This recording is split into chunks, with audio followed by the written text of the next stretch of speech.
What next for August Watershed? I am seeking a global audience. I will be saying those words in the months to come. Just a little bit about populations. Australia's population is 24 million. In my script, the countries Germany, Belgium, France and Britain today total 240 million. That's 10 times Australia. The United States and Canada, 15 times us. In Eastern Europe, those involved, Russia, Austria, Hungary, Serbia, Poland, Romania, Bulgaria and others, 240 million. India today is 1.3 billion. They were involved in 1914 and in August. And not many people know that China and Japan saw action in the first month of the Great War when they ejected the German colony from China's soil. Today, as you know, China 1.4 billion and Japan 126 million. Why would I not seek a global audience for August Watershed? Easy to say, but by what vehicle? A few words about cinema and television. PricewaterhouseCoopers have assembled data on Australian screening industry for this century, projected out to 2020. What they found is similar to other countries. Cinema attendance down, cinema box office down, television audiences down, television advertising revenue down, DVD sales have just about reached their x-axis. In the past 10 years, Australian feature films have struggled to reach 5% of box office, down from almost 30% in the 1980s. To an average of 3.4% in the past 10 years. Australians are voting with their bums, deserting both cinema and local stories. The one exception is the consumption of content on the internet. Its upward climb is quite dramatic. I've seen growth figures of a few 100% in a few years. The cinema business model is complex, riddled with margin-taking middle people. I wish to avoid it. A few words about expenditure on the screen industry.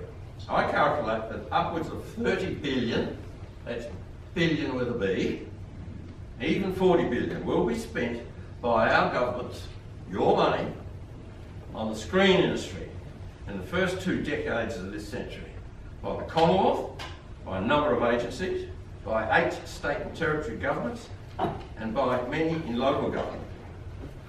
Now, Deputy Prime Minister Barnaby Joyce might say 30,000 million. I like that terminology. $1 billion is difficult to get one's head around, but we drive past $1 million houses every day, particularly in this city. So the equivalent of 30, perhaps 40,000 $1 million houses will be spent on the screen industry this century to 2020. $30 billion would build Badger East Creek Airport 4 times. There were 105,237 people experiencing homelessness in Australia on census night 2011. That amount would house all of them. Surely we can do more with $30 billion. For a start, why not create content that we can export? The internet now makes that achievable. Not surprising, I have turned to the internet. Of course, I could put August Watershed up on iTunes, established platform and well known. Well, actually I couldn't. I would have to work through an aggregator, fees, margins and splits would result. Even then, August Watershed would be one of thousands of productions on that platform, all seeking an audience. Therefore, I would need a promoter, probably one in every target country. More expense, more margin taken, and upfront. Whereas services are a significant 70% of the Australian economy, the sector constitutes only about 20% of our exports. Therefore, last year the government instructed the Productivity Commission to undertake a study to determine whether there were any barriers to the growth in services exports. Their website has the report available for you to read. It's 300 pages. Of course, the Commission found that most people know that tourism and education sectors dominate our services exports. Film and television did not make a submission and were not even mentioned. The only mention, content for the internet, came from me. The report allocated just one sentence to my submission. Film and television. With our film industry unable to get Australians to watch their productions, I can understand why the industry did not submit to the Productivity Commission study. Of course, our television industry can only broadcast at home, so its focus is local. However, when it comes to content for the internet, we also are mostly inward-looking. Stan and Presto, which ends soon, see Netflix as their prime competitor. By my measure, all three want Aussies to consume largely B-grade Hollywood content. Netflix employs no Australians and probably takes home upward of $200 million per annum out of this country. Well, I have decided to follow my own course. On occasion of this world premiere of August Watershed, I advise that I will be pursuing a goal to establish an Australian national internet platform, able to take to the global market content of many genres created by Australians. Now, this is not the time for detail. In brief, these are the components of my vision. The platform will be an ASX-listed company.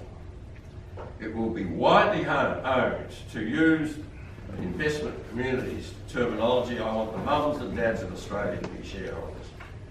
The platform will facilitate the creation of content for the internet. It will operate a very different business model to that of film and TV. More on that in a moment. It will assist with formalising the commercial arrangements between those who contribute to creating the content. Its prime role will be promotion of Australian content to the global market. The platform will encourage a new business model. People in the Australian creative sector have a handout mentality, expecting others to invest in their careers, others to carry the risk. I respond, why not invest in yourselves? Why not you carry that risk? When I mention the word invest, I don't mean money, rather inventiveness, talent and time. In my business model, content creators will own what they produce. If it sells, then they become self-supporting. If not, they should try again or follow another career. The talent needs to be discovered, led from its crippling, entrenched handout mentality and presented with new opportunities. I have already talked about the graphs all declining, each except internet content consumption, which is increasing at a considerable rate. So the Productivity Commission study missed a growth industry, an industry with double-digit and sometimes triple-digit growth globally. Is Australia to contribute to the global content industry, or are we simply to consume what foreigners create? Well, I'm going to have a go. August Watershed and its dynamic map are the first cab off the rank, but I have much more in the pipeline. Much content well advanced in genres that you, with respect, could not even begin to imagine. My vision has the national internet platform giving birth to an internet content industry, allowing creative people who can think laterally to be self-sustaining and gain export revenue for Australia. It is the future of content, transported to the global market by over-the-top distribution, overtaking cinema, television and other media in efficiency and reach, and gaining profitable margin for the content creators who will own what they produce.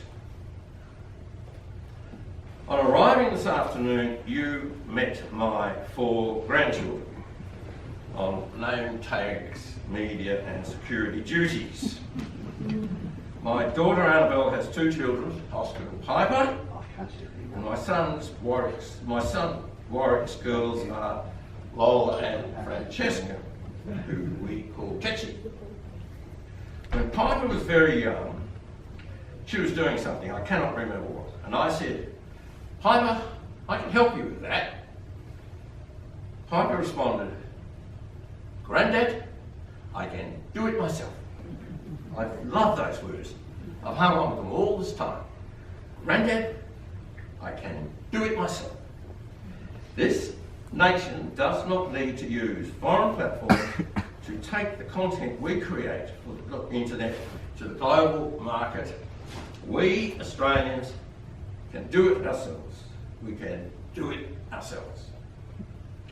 Just like you heard General Galliani shout down the telephone, opportunity presents, it is nigh, it is fugitive.